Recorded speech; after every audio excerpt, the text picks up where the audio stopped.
ਸੰਗਤ ਜੀ, ਵਾਹਿਗੁਰੂ ਜੀ ਕਾ ਖਾਲਸਾ, ਵਾਹਿਗੁਰੂ ਜੀ ਕੀ ਫਤਿਹ ਜੀ। ਅੱਜ ਅਸੀਂ ਗਿਆਨੀ ਅਮਰ ਸਿੰਘ ਰਜਿੰਦਰ ਸਿੰਘ ਸਚਦੇਵਾ ਵੱਲੋਂ ਲਿਖੀ ਹੋਈ ਗੁਰੂ ਗੋਬਿੰਦ ਸਿੰਘ ਜੀ ਦੀ ਜਨਮ ਸਾਖੀ ਦੇ ਦਰਸ਼ਨ ਕਰਨ ਜਾ ਰਹੇ ਹਾਂ ਜੀ। ਇਹ ਕੋਈ 400 ਪੇਜ ਦੀ ਸਾਖੀ ਹੈ ਜੀ। ਸੋ ਜਿਸ ਨੇ ਵੀ ਇਹ ਸਾਖੀ ਐਂਡ ਤੱਕ ਸੁਣਨੀ ਹੈ ਉਹ ਚੈਨਲ ਸਬਸਕ੍ਰਾਈਬ ਕਰ ਲੈ। ਸੋ ਅਸੀਂ ਡੇਲੀ ਵੀਡੀਓ ਅਪਲੋਡ ਕਰਾਂਗੇ। ਸ਼੍ਰੀ ਗੁਰੂ ਗੋਬਿੰਦ ਸਿੰਘ ਜੀ ਦੇ ਆਗਮਨ ਤੋਂ ਪਹਿਲਾਂ ਭਾਰਤ ਦੀ ਹਾਲਤ। ਕਲਯੁਗ ਆ ਗਿਆ। ਇਸ ਨੇ ਹੌਲੀ ਹੌਲੀ ਪੈਰ ਰੱਖਣਾ ਸ਼ੁਰੂ ਕੀਤਾ। ਇੱਕਦਮ ਇਨਕਲਾਬ ਲਿਆਉਣਾ ਚੰਗਾ ਨਾ ਸਮਝਿਆ।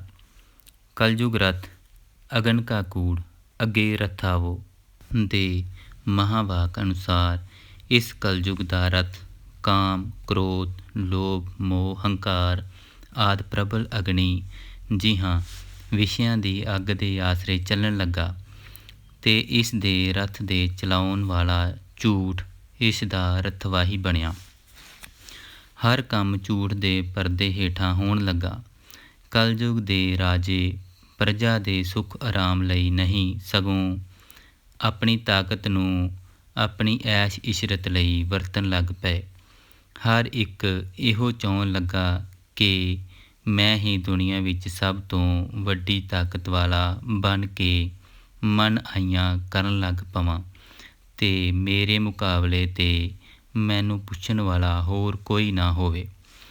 ਉਹ ਵਜ਼ੀਰ ਜਿਨ੍ਹਾਂ ਨੇ ਰਾਜਿਆਂ ਮਹਾਰਾਜਿਆਂ ਨੂੰ ਪ੍ਰਜਾ ਦੇ ਸੁੱਖ ਲਈ ਅਤੇ ਧਰਮ ਦਾ ਰਾਜ ਚਲਾਉਣ ਲਈ ਸਲਾਹਾਂ ਦੇਣੀਆਂ ਸਨ, ਆਪ ਪਾਪਾਂ ਵਿੱਚ ਖਚਿਤ ਹੋ ਗਏ ਅਤੇ ਰਾਜਿਆਂ ਮਹਾਰਾਜਿਆਂ ਨੂੰ ਇਸ ਲਈ ਸ਼ਰਾਬ ਪੀਣ, ਵਿਭਚਾਰ ਲਈ ਪ੍ਰੇਰਣ ਲੱਗ ਪਏ ਕਿ ਉਹਨਾਂ ਨਾਲ ਮਿਲ ਕੇ ਸਾਨੂੰ ਵੀ ਐਸ਼ ਇਸ਼ਰਤ ਕਰਨ ਦਾ ਮੌਕਾ ਮਿਲਦਾ ਹੈ।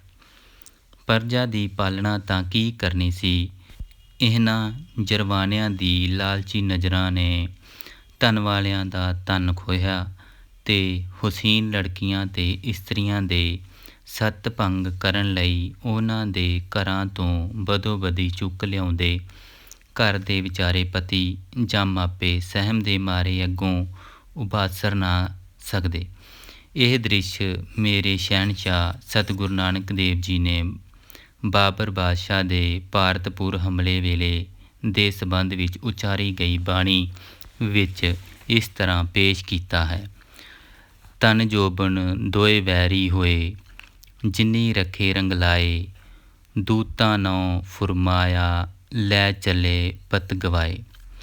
ਉਹ ਤੀਵੀਆਂ, ਉਹ ਮੁਟਿਆਰਾਂ ਜਿਹੜੀਆਂ ਆਪਣੀ ਸੁੰਦਰਤਾ ਅਤੇ ਜਵਾਨੀ ਨੂੰ ਮੌਜਾਂ ਨਾਲ ਸੰਭਾਲ ਕੇ ਰੱਖਦੀਆਂ ਸਨ, ਜਿਨ੍ਹਾਂ ਗਹਿਣਿਆਂ ਅਤੇ ਦੌਲਤ ਨੂੰ ਪਿਆਰ ਨਾਲ ਸੰਭਾਲ ਕੇ ਰੱਖਦੀਆਂ ਸਨ, ਉਹਨਾਂ ਦੇ ਜੋਬਨ, ਉਹਨਾਂ ਦੀ ਸੁੰਦਰਤਾ ਅਤੇ ਉਹਨਾਂ ਦਾ ਧਨ ਗਹਿਣੇ ਆਦਿਕ ਹੀ ਉਹਨਾਂ ਦੇ ਵੈਰੀ ਬਣ ਗਏ। ਬਾਬਰ ਦੀ ਫੌਜ ਦੇ ਜਰਨੈਲਾਂ ਨੇ ਆਪਣੀਆਂ ਫੌਜਾਂ ਦੇ ਸਿਪਾਹੀਆਂ ਨੂੰ ਇਹ ਫੁਰਮਾਨ ਕਰ ਦਿੱਤਾ ਸੀ ਕਿ ਤੁਸੀਂ ਸੁੰਦਰ ਮੁਟਿਆਰਾਂ ਅਤੇ ਤੀਵੀਆਂ ਹੀ ਚੁੱਕ ਕੇ ਲਿਆਉਣੀਆਂ ਹਨ ਅਤੇ ਧਨਵਾਨਾਂ ਦੇ ਜੇਵਰ ਗਹਿਣੇ ਆਦਿ ਹੀ ਲੁੱਟ ਕੇ ਲਿਆਣੇ ਹਨ। ਸੋ ਉਹ ਸਿਪਾਹੀ ਇਸੇ ਤਰ੍ਹਾਂ ਹੀ ਤੀਵੀਆਂ ਅਤੇ ਮੁਟਿਆਰਿਆਂ ਦੀ ਬੇਪਤੀ ਕਰਕੇ ਉਹਨਾਂ ਨੂੰ ਫੜ ਕੇ ਲੈ ਜਾਂਦੇ ਰਹੇ। ਕਲਯੁਗੀ ਰਾਜਿਆਂ ਦੀ ਹਾਲਤ ਦਾ ਕਿੱਥੋਂ ਤੱਕ ਵਰਣਨ ਕੀਤਾ ਜਾਵੇ। ਮੁਹੰਮਦ ਸ਼ਾਹ ਰੰਗੀਲਾ, ਜੋ ਮੁਗਲੀਆਂ ਸਲਤਨਤ ਦਾ ਅਖੀਰਲਾ ਅਤੇ ਅਯਾਸ਼ ਸ਼ਹਿਨਸ਼ਾਹ ਕਿਹਾ ਜਾਂਦਾ ਸੀ, ਲਾਲ ਕਿਲ੍ਹੇ ਦਿੱਲੀ ਅੰਦਰ ਸ਼ਰਾਬ ਦੇ ਹੌਜ਼ ਭਰ ਲੈਂਦਾ, ਜਿਸ ਵਿੱਚ ਕਈ ਪ੍ਰਕਾਰ ਦੇ ਇਤਰਾਂ ਅਤੇ ਖੁਸ਼ਬੂਆਂ ਦੇ ਫਵਾਰੇ ਚੱਲਦੇ, ਰਾਗ ਰੰਗ ਹੁੰਦੇ ਰਹਿੰਦੇ ਅਤੇ ਮੁਟਿਆਰਾਂ ਦੇ ਨਾਚ ਹੁੰਦੇ ਰਹਿੰਦੇ। ਇਸ ਤੋਂ ਬਿਨਾਂ ਇਸ ਸ਼ਹਿਨਸ਼ਾਹ ਦੇ ਜੀਵਨ ਦੀਆਂ ਹੋਰ ਵੀ ਅਨੇਕਾਂ ਕਰਤੂਤਾਂ ਦਾ ਇਤਿਹਾਸ ਵਿੱਚ ਜ਼ਿਕਰ ਆਉਂਦਾ ਹੈ। ਨਾਦਰ ਸ਼ਾਹ ਦੁਰਾਨੀ ਈਰਾਨ ਤੋਂ ਚੱਲ ਕੇ ਪੇਸ਼ਾਵਰ ਦੇ ਰਸਤੇ ਸਾਰਾ ਇਲਾਕਾ ਫਤਿਹ ਕਰਦਾ ਹੋਇਆ ਦਿੱਲੀ ਪੁੱਜ ਜਾਂਦਾ ਹੈ ਅਤੇ ਮੁਹੰਮਦ ਸ਼ਾਹ ਰੰਗੀਲਾ ਅਜੇ ਵੀ ਆਪਣੇ ਸ਼ਰਾਬ ਦੇ ਦੌਰ ਅਤੇ ਐਸ਼ ਅਸ਼ਰਤ ਵਿੱਚ ਗਲਤਾਨ ਹੋਇਆ ਰਹਿੰਦਾ ਹੈ। ਨਾਦਰ ਸ਼ਾਹ ਇਸ ਵੱਲ ਦਿੱਲੀ ਦੇ ਕਿਲ੍ਹੇ ਅੰਦਰ ਇੱਕ ਖੱਤ ਭੇਜਦਾ ਹੈ ਤੇ ਇਹ ਬਿਨਾਂ ਪੜ੍ਹਨ ਦੇ ਇਹ ਖੱਤ ਸ਼ਰਾਬ ਦੇ ਹੌਜ਼ ਵਿੱਚ ਇਹ ਕਹਿੰਦਾ ਹੋਇਆ ਸੁੱਟ ਦਿੰਦਾ ਹੈ ਕਿ ਇਹ ਕਾਗਜ਼ ਦਾ ਪੁਰਜਾ ਇਸ ਵੇਲੇ ਇਹ ਹੌਜ਼ ਵਿੱਚ ਰੁੜਨ ਦੇ ਕਾਬਲ ਹੈ। ਨਾਦਰ ਸ਼ਾਹ ਤਲਵਾਰ ਫੜ ਕੇ ਦਿੱਲੀ ਦੇ ਕਿਲ੍ਹੇ ਅੰਦਰ ਮੁਹੰਮਦ ਸ਼ਾਹ ਰੰਗੀਲੇ ਦੇ ਸਿਰ ਉੱਤੇ ਆ ਖੜਾ ਹੁੰਦਾ ਹੈ ਤੇ ਗਰਜ ਕੇ ਕਹਿੰਦਾ ਹੈ ਕਿ ਮੈਂ ਇੰਨੇ ਸ਼ਸਤਰਾਂ ਤੇ ਸੰਜੋਆਂ ਨਾਲ ਲੱਦਿਆ ਹੋਇਆਂ ਈਰਾਨੋਂ ਚੱਲ ਕੇ ਇੱਥੇ ਲਾਲ ਕਿਲ੍ਹੇ ਵਿੱਚ ਪੁੱਜ ਗਿਆ ਹਾਂ ਤੇ ਤੂੰ ਅੱਗੋਂ ਉੱਠ ਕੇ ਇਹਨਾਂ ਰੇਸ਼ਮੀ ਪੁਸ਼ਾਕਾਂ ਵਿੱਚ ਮੇਰਾ ਸਤਿਕਾਰ ਵੀ ਨਹੀਂ ਕਰ ਸਕਦਾ। ਇਸ ਤਰ੍ਹਾਂ ਕਹਿੰਦਿਆਂ ਨਾਦਰ ਸ਼ਾਹ ਨੇ ਉਸ ਦੇ ਵਜ਼ੀਰ ਕੋਲੋਂ ਖਜ਼ਾਨੇ ਦੀਆਂ ਚਾਬੀਆਂ ਵੀ ਖੋਹ ਲਈਆਂ ਤੇ ਸਾਰਾ ਧਨ ਪਦਾਰਥ ਲੁੱਟ ਕੇ ਫਿਰ ਦਿੱਲੀ ਸ਼ਹਿਰ ਅੰਦਰ ਲੁੱਟ ਮਾਰ ਕੀਤੀ ਅਤੇ ਇੱਕ ਦਿਨ ਵਿੱਚ 1,20,000 ਆਦਮੀ ਤੇ ਤੀਵੀਆਂ ਕਤਲ ਕਰਕੇ ਆਪਣੀ ਬਹਾਦਰੀ ਦਾ ਸਬੂਤ ਦਿੱਤਾ। ਇਹ ਤੇ ਰਾਜਿਆਂ ਦੀ ਹਾਲਤ ਸੀ। ਧਰਮ ਦੇ ਠੇਕੇਦਾਰਾਂ ਨੇ ਇਸ ਤੋਂ ਵਧੀਕ ਅੱਤ ਮਚਾਈ ਹੋਈ ਸੀ। ਝੂਠ ਦੇ ਪਰਦੇ ਥੱਲੇ ਕਈਆਂ ਦਾ ਸੱਤ ਭੰਗ ਕਰਦੇ ਰਹਿੰਦੇ ਤੇ ਤੁਸੀਂ ਹੁਣ ਸਵਰਗਾਂ ਵਿੱਚ ਜਾਓਗੀਆਂ। ਧਰਮ ਦੇ ਨਾਂ ਹੇਠ ਅਨੇਕਾਂ ਤਰ੍ਹਾਂ ਦੇ ਪਖੰਡ ਕਰਕੇ ਭੋਲੇ ਭਾਲੇ ਲੋਕਾਂ ਦੇ ਦਿਲਾਂ ਉੱਤੇ ਦੇਵਤਿਆਂ ਦੀ ਕਰੋਪੀ ਆ ਜਾਣ ਦਾ ਡਰ ਪਾ ਕੇ ਉਹਨਾਂ ਨੂੰ ਖੂਬ ਮੂਰਖ ਬਣਾ ਕੇ ਆਪਣਾ ਉੱਲੂ ਸਿੱਧਾ ਕਰਦੇ ਰਹਿੰਦੇ।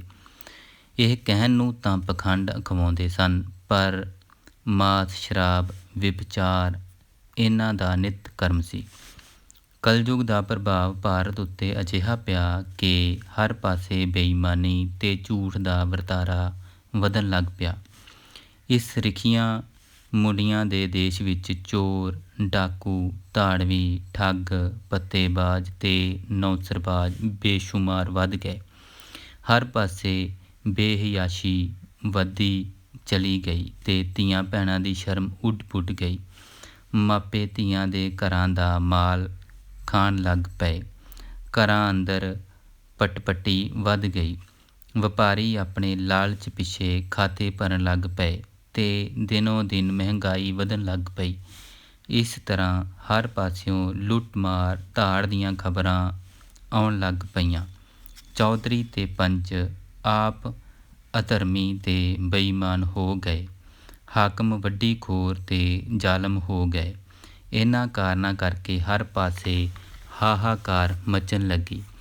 ਸੋ ਸੰਸਾਰ ਦੀ ਹਾਹਾਕਾਰ ਤੇ ਪੁਕਾਰ ਸੁਣ ਕੇ ਸਿਰਜਣਹਾਰ ਨਿਰੰਕਾਰ ਨੇ ਕਲਯੁਗ ਦੇ ਜੀਵਾਂ ਦੇ ਉਧਾਰ ਲਈ ਸੁਣੀ ਪੁਕਾਰ ਦਾਤਾਰ ਪ੍ਰਭ ਗੁਰੂ ਨਾਨਕ ਜਗ ਮੈਂ ਪਠਾਇਆ।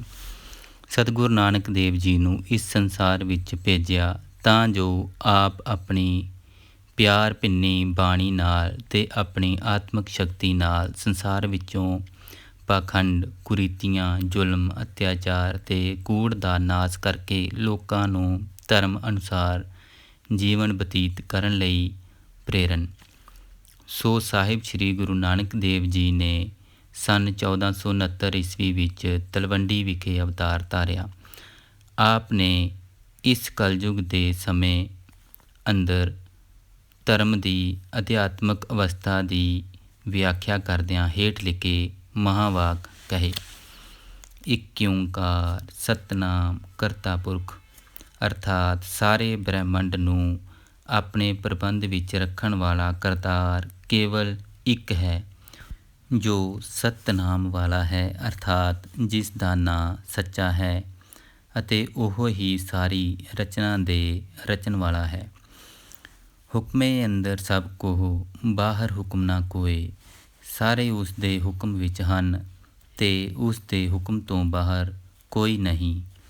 ਉਸ ਦਾ ਹੁਕਮ ਸਾਰੇ ਬ੍ਰਹਿਮੰਡ ਦੇ ਜੀਵਾਂ ਲਈ ਇੱਕੋ ਹੈ, ਵੱਖ-ਵੱਖ ਨਹੀਂ।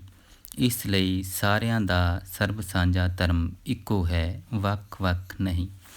ਸਰਬ ਸੰਬੰਧ ਏਕ ਸੰਬੰਧ, ਜੇ ਕੋ ਜਾਣੇ ਪਿਉ। ਨਾਨਕ ਤਾਂ ਕਾ ਦਾਸ ਹੈ, ਸੋਈ ਨਿਰੰਜਨ ਦੇਉ। ਸਾਰਿਆਂ ਜੀਵਾਂ ਦਾ ਧਰਮ ਇੱਕੋ ਹੀ ਧਰਮ ਹੈ। ਜਿਹੜਾ ਇਹ ਭੇਦ ਜਾਣ ਲਵੇ। ਸ਼੍ਰੀ ਗੁਰੂ ਨਾਨਕ ਦੇਵ ਜੀ ਕਹਿੰਦੇ ਹਨ ਕਿ ਉਹ ਹੀ ਉਸ ਦਾ ਸੱਚਾ ਦਾਸ ਹੈ, ਕਿਉਂਕਿ ਉਹ ਹੀ ਮਾਇਆ ਤੋਂ ਰਹਿਤ ਸਭਨਾਂ ਦਾ ਦੇਵਤਾ ਹੈ।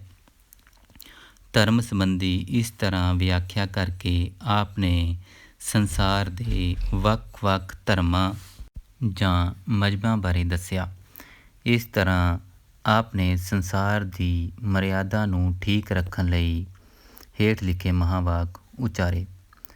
ਹੱਕ ਪਰਾਇਆ ਨਾਨਕਾ, ਉਸ ਸੂਰ ਉਸ ਗਾਏ, ਗੁਰ ਪੀਰ ਹਾਮਾ ਤਾਂ ਭਰੇ, ਜਾਂ ਮੁਰਦਾਰ ਨਾ ਖਾਏ।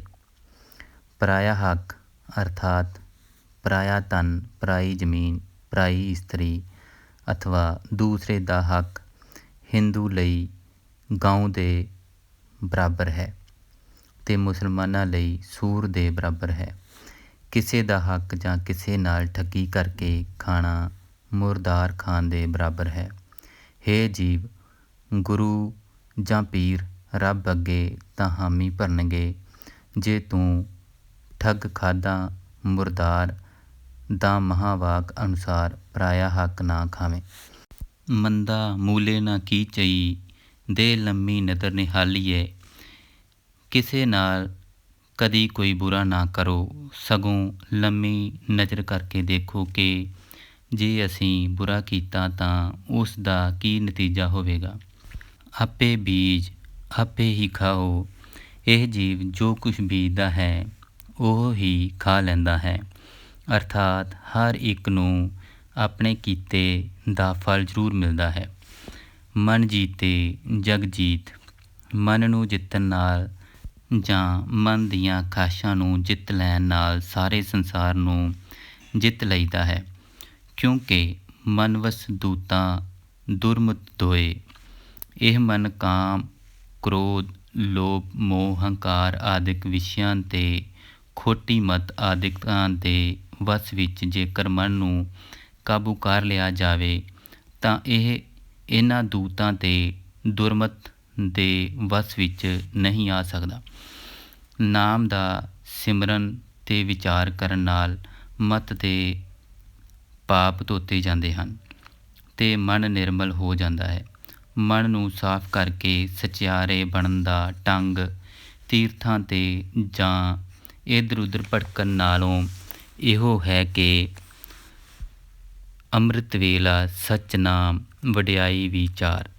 ਅੰਮ੍ਰਿਤ ਵੇਲੇ ਜਾਂ ਪਿਛਲੀ ਰਾਤ ਜਾਗ ਕੇ ਸੱਚ ਨਾਮ ਕਰਤਾਰ ਦੀਆਂ ਵਡਿਆਈਆਂ ਦਾ ਵਿਚਾਰ ਕੀਤਾ ਜਾਵੇ ਕਿ ਕਰਤਾਰ ਕੀ ਹੈ। ਦਤਾਰ ਹੈ, ਬਖਸ਼ਣਹਾਰ ਹੈ, ਕਰਨਹਾਰ ਹੈ, ਸਭਨਾਂ ਨੂੰ ਸੰਭਾਲਦਾ, ਦੇਖਦਾ ਤੇ ਆਪਣੇ ਹੁਕਮ ਵਿੱਚ ਰੱਖਦਾ ਹੈ।